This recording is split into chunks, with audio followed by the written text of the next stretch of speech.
کیا کسی کو دعوت دے کر کے کھانا کھلانے سے زکوٰۃ کی ادائیگی ہو جائے گی؟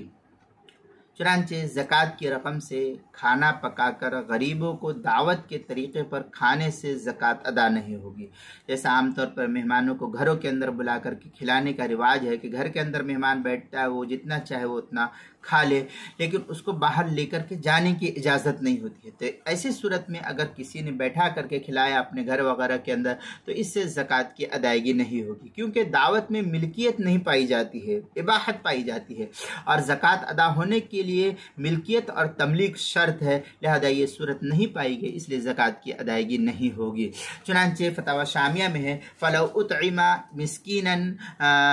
وَبِالزَّكَاةِ لَا يُجْزِيهِ الا اذا دفع الیہ المطعوم۔ یہ فتاوی شامی جلد نمبر 2 صفحہ نمبر 257 کتاب الزکاة جو ایچ ایم سعید کراچی پاکستان کا چھپا ہوا نسخہ، اس کے اندر البحر الرائق جلد نمبر 2 صفحہ نمبر 201 کتاب الزکاة جو ایچ ایم سعید کراچی پاکستان کا چھپا ہوا نسخہ، اس کے اندر زکوٰۃ کے مسائل کا انسائکلوپیڈیا، اس کے حروف تہجی دال، عنوان ہے دعوت دے کر کھلانا، صفحہ نمبر 159 پر اس کو نقل کیا گیا ہے۔